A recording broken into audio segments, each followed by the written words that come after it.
A family sits down for dinner. The son, mom, and dad start to eat. The dad calls his dad on the phone and tells him that dinner is ready. The grandpa shows up about 5 minutes later to the table. He sits down at an empty chair and sees that most of the food is gone already. Charles starts to tell his dad, "Look, if you have got here sooner, then there would have been more food for you." The grandpa looks down and then leaves the room without even touching a single food item. He leaves the backyard and walks about a minute down a hill. He then enters inside a little house. He then goes inside and locks himself in there. Charles tells his son, Emilio, to clean up the table and wash the dishes.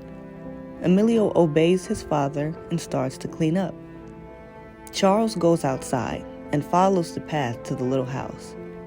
He arrives and starts to knock on the door. Steve then opens the door and asks, "What do you want?" Charles lets himself in the tiny hut and sits on his dad's bed. He starts to say, "Don't ever do that again. Don't walk out on dinner. Are you trying to set a bad example for my son?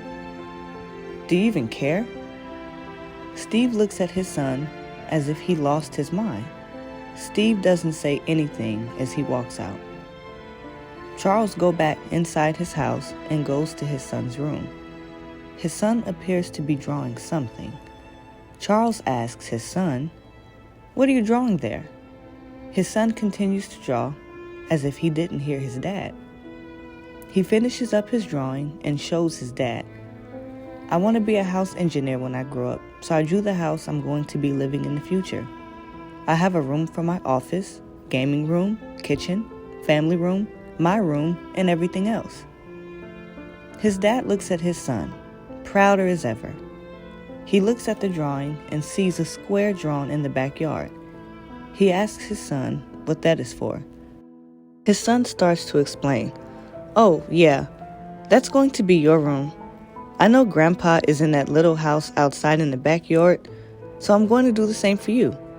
Once you get old enough, I will have you stay with me in my house in that room outside.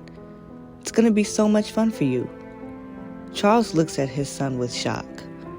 He starts to see that his son is copying what he's doing. He's thinking that since my dad is in that little house outside, when I get old, then my son will put me in one too. It would be a never-ending cycle of generations. He quickly goes outside to Steve. He approaches Steve and starts to apologize to him, telling him that he can live inside. Steve doesn't accept his apology, but agrees to move inside. Charles goes back inside his house and looks for his son's drawing. He takes it and immediately folds it up and hides it in his closet. He quickly gets everyone in the family room to watch a movie, hoping everything will go back to normal. This story teaches us to always respect your loved ones. Set a good example for your kids so they don't follow in your bad footsteps.